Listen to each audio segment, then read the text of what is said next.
अंशुल जी ये बताएं, मार्केट में अब चूंकि डिसाइसिव डे है, देखिए इस समय क्योंकि जो भी अब मूव मिलेगा वो मंडे को मिलेगा आज के बाद, किस तरह की तैयारी आप करवा रहे हैं अपने क्लाइंट्स को? सर हम तो शॉर्ट कवरिंग देख रहे हैं, 55,300 के ऊपर टिका रहता है तो शॉर्ट कवरिंग एक्सपेक्टेड रहेगी। एक राउंड का 150 पॉइंट का प्रॉफिट प्ले कर चुके हैं। सेकेंड राउंड में जब भी बाई कॉल बनेगा, वीवैप के ऊपर सस्टेन करना स्टार्ट करेगा 55,360 के ऊपर, तो दोबारा बाई कॉल देना स्टार्ट करेंगे। तो मैं बेरिश नहीं हूँ। मैं जब भी बुलिश अपॉर्चुनिटी मिलती है एक लॉन्ग प्ले हम कर लेते हैं, उसके बाद साइड बैठ जाते हैं। अभी मार्केट वो नहीं है जहाँ पे आप पोजिशनल प्ले इंडेक्स में ले सके। इंट्राडे का अपना जो भी बैंक निफ्टी पे 100 150 मिल रहा है, लेके खाली कर लेना चाहिए। ठीक है। तो फिलहाल 55,000 के 55,000 का वो जो लेवल था वो काफ़ी डिसाइसिव था मार्केट के लिए और बैंक निफ्टी के लिए, उसको बचाया तो है। और अब 55,300 एक दूसरा लेवल है जिसके ऊपर थोड़ा सा एक मोमेंटम थोड़ा सा और शिफ्ट होगा पॉजिटिव साइड पर। लेकिन यहाँ पर अंशुल जी ने आपको राय दे दी है कि किस तरह से आपको इस मार्केट में प्ले करना है। आगे बढ़ते हैं सर। अंशुल जी, हम कुछ दर्शकों की क्वेरीज ले रहे थे। इसमें एक शेयर है टाइम टेक्नोप्लास्ट, इस पर आपका व्यू जानना चाहते हैं दर्शक। टाइम टेक्नो टाइम टेक्नो में कॉन्टिनेंटल पैटर्न की डेवलपमेंट है। 478 निकलेगा तो ही तेजी आएगी, अभी तो अंडर डेवलपमेंट है पैटर्न। और परसों की बड़ी नेगेटिव अर्निंग सरप्राइज के बाद से कल और आज इनसाइड बाहर है, तो मोमेंटम लेस काउंटर है। 478 के ऊपर निकलेगा तो जरूर मोमेंटम बनेगा। और एक AGIIL, सर याद दिला दूं, AGIIL मल्टीपल टाइम्स प्लेटफॉर्म पे डिस्कस हुआ है। पहले का भी एक बाई पुराना पेंडिंग था 1,070 का, अभी 1,190 आ गया है, तो टारगेट बुक कर लीजिए। दूसरा, कल भी हमने अपने क्लाइंट्स को बाई दिया था, तो स्टैंडर्ड डिस्क्लेमर, क्लाइंट्स लॉन्ग हो सकते हैं। टोटल AGIL में अपन ने 4 ट्रेड किए हैं, 4 में से एक में स्टॉप लॉस गया था 3.5% का, दो में 7% टारगेट मिला है, तीसरे में 10% का मूव मिला है। तो ओवरऑल 4 में से 3 ट्रेड सही गए हैं, एक में स्टॉप लॉस कटा था। ठीक है। अजय मनुजा जी का सवाल है, गेल, इन्होंने 10,000 शेयर लिए हुए हैं सर, 185 रुपये के भाव के। व्यू है इनका थोड़ा मिड टर्म, होल्ड कर लें? गेल में जितना नीचे 160 के आसपास मिल जाए तो और एवरेज कर लें। 178-60 निकलेगा तो थोड़ा सा बाउंस बैक या मोमेंटम आना स्टार्ट होगा 205 के लिए। फिलहाल डाउन साइड डन लग रही है। ठीक है। ONGC में क्या करें? स्टडी फॉर फ्री के नाम से एक आईडी बना हुआ है, इनका सवाल है sir. Sir ONGC PSU and debt counter की कैटेगरी में 230 टूटा तो 211 तक आराम से आ जाएगा। अगर ब्रेकआउट बनना भी है तो 255 के ऊपर बनेगा। मेरा कोई इंटरेस्ट नहीं है ब्रेकआउट प्ले करने में। ठीक है। अगला सवाल हमें मिला है PPL फार्मा पर, अब्दुल कयाम जी का सवाल है। 500 शेयर लिए हुए हैं 210 के खरीद के, और इसमें एवरेज करें तो ठीक रहेगा ये एवरेज करना इस काउंटर को? 182 के आसपास मिल जाए तो बहुत बढ़िया एवरेज प्राइस हो जाएगा आपका। जो भी एवरेज आएगा 197 के आसपास रहेगा। 197 निकलते ही से 225 रुपये 85 पैसे के लिए स्टॉक चलना स्टार्ट कर देगा। ठीक है। नेटवर्क 18 में क्या करें, दीपक गुप्ता जी पूछ रहे हैं सर। नेटवर्क 18 में 2 बार 7-7% मिल गया, तीसरी बार अभी मोमेंटम काउंटर में नहीं डेवलप हो रहा है। 54 का स्टॉप लॉस लगा के होल्ड करें, जिस भी दिन आना होगा मोमेंटम आ जाएगा। एक हमारी दर्शक हैं निष्ठा श्रीवास्तव जी, मेंबर भी हैं, ट्रांसलेट लाइटिंग, इसमें लॉन्ग टर्म के लिए कैसा लग रहा है? अंशुल जी, ये काउंटर काफ़ी अच्छा चला है रिजल्ट्स के बाद। इस पर हमने स्टॉक एक्सरे भी किया था, आपसे भी बात हुई थी बीच में। क्या लग रहा है सर इस पर? हाँ। तो ट्रांसफर राइटिंग, ये अभी 6 तारीख को 6 तारीख को आप ही के आपके शो पे 6 तारीख को 6 तारीख को वेटनेसडे सुमित जी वाले शो में ट्रांसफर पे बाई भी दिया था 787 में। उसका आज सुबह टारगेट अचीव, आज ही हुआ है? कल कल टारगेट अचीव हुआ है 646 846 का। उसके बाद से हमने अभी वॉचलिस्ट से इसको मतलब रखा हुआ है, लेकिन एक्शनेबल वॉचलिस्ट से हटा दिया है, क्योंकि कल ब्रेकआउट कैंडल के नीचे मतलब ब्रेकआउट लेवल के नीचे आके क्लोज किया था हमारा टारगेट कंप्लीट करने के बाद। 810 815 के ऊपर जब सस्टेन करना चालू करेगा क्लोजिंग बेसिस पे, तब हम दोबारा री एंटर करेंगे, क्योंकि ओवरऑल ये स्टॉक मेरे को कम से कम ₹1,000 तो जाते हुए दिख रहा है। 122 दिन के कप एंड पैटर्न का ब्रेकआउट था, उसमें एक छोटी सी अपॉर्चुनिटी 7-8% की दिखी थी, तो वो प्ले कर चुके हैं। नेक्स्ट अपॉर्चुनिटी डेवलप होने का वेट है। ओवरऑल स्ट्रक्चर बुलिश है, ट्रेंड ऊपर का है। 1,000 से 1,100 रुपए जा सकता, ₹1,000 तो जा ही सकता है। ठीक है। एक हमारे दर्शक हैं, एसपी के नाम से आईडी है इनका, कल्पतरू प्रोजेक्ट 1245 रुपये के लिए हुए हैं, इसमें आपका व्यू जानना चाहते हैं। कल्पतरू प्रोजेक्ट KPIL पैटर्न ठीक ठाक डेवलप हो रहा है। वॉल्यूम भी पिछले 4 में अर्निंग्स के बाद एकदम गैप अप खुला था, और मूव अच्छी थी। ऑलमोस्ट IFCI टाइप का पैटर्न है। 2 दिन की कंसोलिडेशन है, और 2-3 दिन की अगर कंसोलिडेशन इसी तरह टाइट रह जाती है तो ये IFCI टाइप का ब्रेकआउट प्ले बनेगा 15-20% की अपसाइड के लिए कम से कम। मार्केट कैप थोड़ा सा, हाँ, बम बराबर ही है IFCI का। IFCI से थोड़ा सा ज्यादा है, उसका 14,000 करोड़ का था, इसका 21,000 करोड़ का है। आस ही पास का पैटर्न है, तो 3-4 दिन कंसोलिडेशन का वेट कीजिए। अगर ब्रेकआउट बना, चूंकि हमारी एक्शनेबल वॉच लिस्ट में है, अगर ब्रेकआउट बना तो हम बाई देंगे ही, और मनी 9 पे रहेंगे तो देंगे ही मनी 9 पे। बट अभी 3 से 4 दिन और मैं कंसोलिडेशन का वेट कर रहा हूँ कि मूविंग एवरेज पूरी तरीके से कैचअप हो जाए। मूविंग एवरेज छूट गया है पीछे 1,084 पे, तो उसका कैचअप होना जरूरी है ताकि बड़ा मूव बने। मूविंग एवरेज कैचअप होने के बाद रिव्यू करेंगे। 2 से 3 दिन बाद एक बार दोबारा सवाल पूछ लीजिएगा।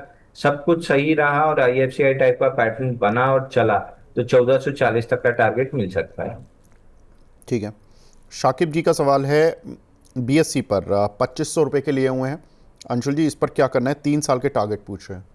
तो BSC 2385 का लेवल अपना अच्छे से प्रोटेक्ट कर रहा है, और कल अच्छा रिएक्शन भी था। आज हल्का सा डाउन मूव है, लेकिन उसकी कोई दिक्कत इसलिए नहीं है क्योंकि कल फॉलिंग मूविंग एवरेजेस को तोड़ने की इसने कोशिश की थी, ऊपर जाके क्लोज किया था, और आज पुल बैक पे फॉलिंग मूविंग एवरेजेस का सपोर्ट मिल रहा है। तो मोस्ट लाइकली 2385 इसके लिए मेजर सपोर्ट बन गया है, और इस सपोर्ट को रेस्पेक्ट भी कर रहा है। अगर इसी तरीके से 2 हफ्ते में साइडवेज रह जाता है और ब्रेकडाउन नहीं मिलता है, तो अनपेड बियर्स जब एग्जिट करेंगे, कल जैसे अपोलो हॉस्पिटल में शॉर्ट कवरिंग आई, एकदम से डंडा खड़ा हो गया, तो अगर शॉर्ट कवरिंग आई तो इसमें भी डंडा खड़ा हो जाएगा 2738 रुपए तक का। तो आपको एक ही काम करना है।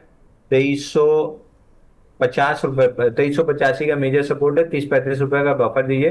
2350 का मैंडेटरी क्लोजिंग स्टॉप लॉस लगा के होल्ड कर सकते हैं।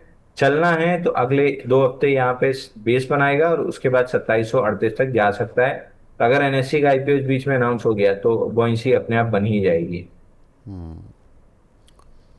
अगला सवाल हमें मिला है अनिल कुमार पटेल जी का। CG पावर 580 की बाइंग है, 1 महीने के लिए होल्ड करना चाहते हैं। आपका व्यू जानना चाहते हैं। CG अच्छा, एक पावर, बार स्टॉक का CG नाम power, repeat. Crompton Greaves power जो हुआ करता था, CG पावर। नहीं, मेरे मुंह से अचानक बॉयंसी वर्ड निकल गया, तो मैं गूगल खोल के उसका मतलब ढूंढ रहा था कि मतलब क्या है। नहीं नहीं, ऐसा कुछ नहीं।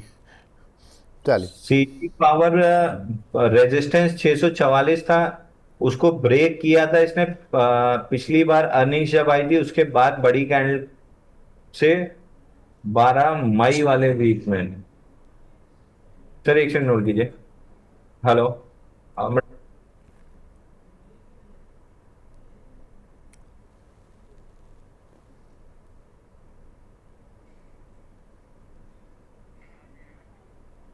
जी बिल्कुल। अंशुल जी जरा कुछ ज़रूरी कारणवश थोड़ा सा बिजी हो गए हैं, लेकिन मार्केट की स्थिति पर नज़र डालें तो आज निफ्टी IT करीब 350 पॉइंट ऊपर है, और निफ्टी बैंक में करीब 100 पॉइंट की उछाल देखने के लिए मिल रहा है। अंशुल जी, आप कुछ बोल रहे थे।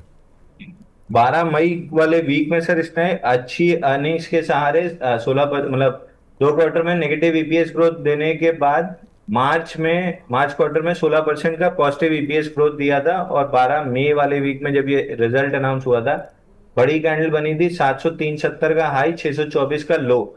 इस बीच में मतलब वो बड़ी कैंडल के अंदर पूरी तरीके से अभी कंसोलिडेशन चल रहा है। मतलब रिजल्ट अनाउंस होने के बाद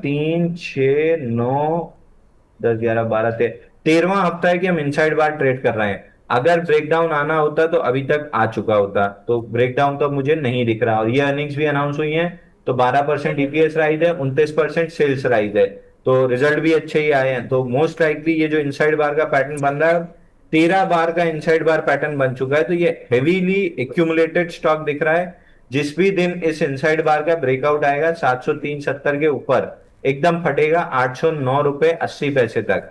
खरीदना कब है? पूरी बुलिश कमेंट्री हो गई, सब चीज हो गई, अब आपका सवाल आएगा लेना कब है, ये बताओ। तो लेना आपको ब्रेकआउट पे ही है, जब ब्रेकआउट आएगा 703.70 का। सर एक सेकंड दीजिए, एक इंपॉर्टेंट। जी। तो यहाँ पर मार्केट में देखिए, इस समय स्थिति देखें तो टीसीएस में अगर आज देखें तो टीसीएस रिलेटिवली आईटी सेक्टर में वीक है। बाकी अगर हम देखें तो आज का जो टॉप गेनर है आईटी सेक्टर से वो इन्फोसिस है, जो कि हैवी वेटेज में मैं बात कर रहा हूँ, यहाँ पर की अच्छी खरीदारी देखने के लिए मिली है। और अगर हम बाकी शेयरों में देखें तो बाकी आईटी काउंटर में विप्रो ने भी स्ट्रेंथ दिखाई है। जी अंशुल जी, आप कुछ कह रहे थे। जी, तो बात यह है कि अब बुलिश कमेंट्री तो हो गई, लेकिन खरीदना कब है? खरीदना आपको 703.70 का ब्रेकआउट पॉइंट है, राउंड फिगर 705 पकड़िए। अब ऐसा नहीं कि 705 निकलते ही से आप बाई करेंगे, 705 के ऊपर एक आध दिन जब सस्टेन करने लगे तब इसको बाई करना है। तब ये कंफर्म हो जाएगा कि हाँ ब्रेकआउट ले लिया है, तब 809 रुपए 80 पैसे के लिए अगर प्ले करते हैं, ऑलमोस्ट 15% का टारगेट रहेगा, और ये 15% हफ्ता 10 दिन में ही मिलेगा।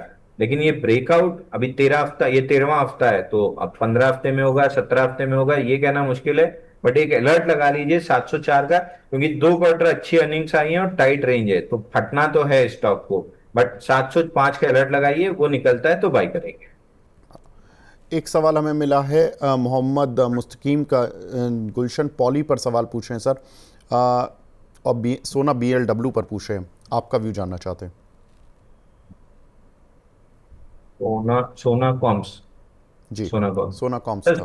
कोई 478 के नीचे जब तक चल रहा है तब तक मेरा इंटरेस्ट आ नहीं रहा है, और ईमानदारी से बता दूं मेरा इस स्टॉक में इंटरेस्ट कभी आएगा भी नहीं। उसकी वजह यह है कि बाइंग क्लाइमेक्स करके 624 जब से तोड़ा है, 28 हफ्ते में 50% का करेक्शन है, उसके बाद बाउंस बैक वीक था। ऊपर से प्रमोटर की जो मिसहैपनिंग हुई थी, उसकी खबर के बाद से तो स्टॉक और ही एकदम से दब गया है। वॉल्यूम ड्राई अप होने लगे हैं, यानी इंटरेस्ट आना लोगों का बंद हो गया है। जब तक नई मैनेजमेंट अपने आप को प्रूव नहीं कर लेती कि पुरानी जो एग्जिट हुई है मैनेजमेंट उससे केपेबल या कम से कम उसके बराबर केपेबल है, स्टॉक री रेटिंग वाली उस जोन में चला जाएगा कि इसको री रेट होना पड़ेगा नए इंटरेस्ट के लिए। वॉल्यूम्स एकदम ड्राई अप है, अवॉइड करना चाहिए स्टॉक को। फिर भी अगर लेना ही है तो 468 के ब्रेकआउट के बाद ही लेना चाहिए। एग्जिस्टिंग होल्डर है तो आप एक स्टॉप लॉस लगा सकते हैं 430 का, क्योंकि वही स्विंग लो है, उसके नीचे थोड़ा सा लंबा डाउनसाइड बन जाएगा। बट मेरे हिसाब से ये स्टॉक आपकी वॉच लिस्ट से हटा दीजिए, जब तक नई मैनेजमेंट टेक ओवर करके 1-2 क्वार्टर अच्छे रिजल्ट दे के अपनी काबिलियत ना प्रूव कर ले, मेरे को नहीं लगता कि स्टॉक में इंटरेस्ट स्मार्ट मनी का आएगा। ठीक। इसके बाद से पहले इनका स्टॉक था गुलशन पॉली, जी। रिजल्ट आया था 2-3 दिन पहले, गैप अप खुला था, डे हाई पे ही ओपन हाई की फॉर्मेशन थी, और 188 की, और क्लोज होते होते 171 पे आगे क्लोज हुआ था, और डाउन साइड आ रहा है। स्विंग लो 163 प्रोटेक्ट तो हो रहा है, बाकी स्टॉक अच्छा नहीं लग रहा है। ये भी 2022 में बाइंग क्लाइमेक्स कर चुका था, उसके बाद जून 2022 से एक रेंज में है, नीचे लगभग 140 150 और ऊपर में 251। तो रेंज के लोअर एंड पे है, आप रेंज के अपर एंड तक के लिए चाहें तो प्ले कर सकते हैं, लेकिन वो जो भाई साहब जिंदल वर्ल्ड वाली गलती की है कि 2 बार रेंज बॉटम लेके प्रॉफिट तो बुक किए, तीसरी बार रेंज बॉटम टूटा तो स्टॉप लॉस नहीं काटे। तो अगर आप उनमें से हैं जो स्टॉप लॉस नहीं काटते हैं, तो आप इस रेंज को प्ले मत कीजिए। अगर आप उन डिसिप्लिन लोगों में से हैं जो स्टॉप लॉस काट लेते हैं, 140 150 की रेंज में बाई कीजिए, 250 की रेंज में बेच लीजिए। ये रेंज अभी और कुछ समय चलेगी, कुछ समय से मेरा मतलब है 1.5 साल जी। और चल सकती है। एक हमारे दर्शक हैं, प्राइम मेंबर हैं, रजत ठाकुर जी, ये पूछ रहे हैं सर, ब्रेन बीस सॉल्यूशन, ब्रेन बीस सॉल्यूशन और यूरोका फॉप्स, इनमें फ्रेश एंट्री ले सकते हैं क्या? फर्स्ट क्राई और यूरोका फॉप्स। यूरोप के फोब में तो कोई भी इंटरेस्ट और ऐसा वॉल्यूम पैटर्न और बहुत ज्यादा डेटा भी नहीं है सर मेरे पास। जितना है उतने में 650 की ऊपर की रेंज है, और लगभग 480 460 कुछ करीब नीचे की रेंज है, बिल्कुल बीच में चल रहा है। क्योंकि अपर एंड ऑफ द रेंज से लौट रहा है, तो may be lower end of the range पहले आ सकता है। मेरा स्टॉक में कोई खास इंटरेस्ट है नहीं, कुछ दिख नहीं रहा है। बीएससी में एक बार चेक कर लेता हूँ, शायद बीएससी में पुरानी लिस्टिंग हो। यूरेका हाँ, बीएससी में पुरानी लिस्टिंग। हाँ, थोड़ी सी नहीं सर, इसमें बहुत ज्यादा डेटा नहीं है और अपर एंड से रिजेक्ट हुआ है, तो लोअर एंड 484 460 की जोन आ सकती है। बाइंग लिस्ट में तो नहीं होना चाहिए, और शायद रिजल्ट सामने खड़ा है इसका। और दूसरा फर्स्ट क्राई आपने पूछा, इसका आज रिजल्ट आ चुका है या आना है क्लियर नहीं है, बट आज के दिन रिजल्ट दिखा रहा है, Thursday 14 August. That being said, बड़ी कैंडल बनी थी 26 जून को डेली पे, जिसका हाई था 406.90 और लो था 337, उसी के अंदर पूरा प्राइस एक्शन चल रहा है 26 जून से। आज कितना दिन हो गया, आज का दिन अगर पकड़ लें, 34 दिन हो गए इसी रेंज में। और जिस हिसाब से चार्ट दिख रहा है, ब्रेकआउट की पॉसिबिलिटी 80% है, ब्रेकडाउन की पॉसिबिलिटी 20% है। तो 406.90 का जब भी ब्रेकआउट देगा, I would be a buyer. और एक चीज मैं आपको और इसमें थोड़ा सा ऐड कर देता हूँ, जैसे हमने पहले भी स्टोरी डिस्कस की थी, किस तरीके से पीडियाश्योर की तरफ ब्रांड कमिटमेंट देख के एबॉट मैंने पिक किया था, दोस्त के साथ चलते हुए जब होर्डिंग देखते हुए हमने एस्ट्रल पाइप पिक किया था। उसी तरह की कॉमन सेंस इन्वेस्टिंग अगर आप लगाएंगे, और आपके घर में छोटे बच्चे हैं, तो आप देखिए जितनी भी महिलाएं हैं जिनके छोटे बच्चे हैं, ऑनलाइन शॉपिंग में बाकी प्लेटफॉर्म्स के मुकाबले फर्स्ट क्राई को ज्यादा प्रेफरेंस दी जा रही है। ये मैं अपने घर का एक्सपीरियंस भी बता रहा हूँ, और आसपास जो अपार्टमेंट में बच्चे हैं हम्म। उनका एक्सपीरियंस। पहले लोग उस पे मीशो वगैरह पे देखते थे, लेकिन इस बीच में जब इनकी जो डिस्काउंटेड सेल्स चालू हुई थी, डिस्काउंट सेल, बिल्कुल। जिस क्वालिटी के कपड़े जिस भाव पे इनने दिए थे, तो जो ट्रेंड के चलने का राज था जूडियो की वजह से, उस चीज को ये रेप्लिकेट कर रहे हैं बच्चों के कपड़े में। तो वो एक इनके लिए बड़ा फैक्टर, बड़ा सेल्स फैक्टर साबित हो सकता है। तो कॉमन सेंस इन्वेस्टिंग के हिसाब से फर्स्ट क्राई आपके पोर्टफोलियो में 1.5-2 साल के पर्सपेक्टिव से होना चाहिए। ठीक है, फटाफट से दो सवाल और ले लेते हैं, सुपर चैट के हैं। राजन दुबे जी का सवाल है, ऑन मोबाइल ग्लोबल 57 रुपये के लिए हुए हैं सर, क्या करना है इस पर? ऑन मोबाइल में आज आज गैप अप खुला है, 5.9 मिलियन का वॉल्यूम है, 1500% वॉल्यूम राइज है। अर्निंग्स तो दिख नहीं रही, कोई ना कोई न्यूज की वजह से चला होगा। 60 रुपए के ऊपर टिकना बहुत जरूरी है, 60 का रेजिस्टेंस था, 60 आया लेकिन टिका नहीं। 60 के ऊपर 1 से 2 दिन अगर क्लोज कर ले तो आप 70 रुपए तक के लिए लॉन्ग प्ले कर सकते हैं। अभी तो कोई ट्रेड नहीं बन रहा, 60 रुपए के ऊपर क्लोजिंग के बाद ही ट्रेड बनेगा। ठीक है, शाकिब जी का सवाल है सर CDSL पर, बस इस पे और बता दीजिए। 1560 रुपये के लिए हुए, 3 साल का विजन है। मेरे हिसाब से तो अब निकल जाना चाहिए सर, NSDL CDSL से। बहुत खींच के 1632 के ऊपर टिक गया तो अपसाइड दे सकता है 1726 तक की। बाकी मेरे को लग रहा है एक बार फ्लश, जिसको फ्लश सेलिंग कहते हैं, वीक लॉन्ग्स को एकदम से धक्का मार के बाहर करना, वो फ्लश सेलिंग आती हुई दिख रही है मेरे को, डेवलप होती हुई 1378 तक नीचे आ सकता है। तो गट फील बहुत स्ट्रांग है मेरा, 1378 आ रहा है।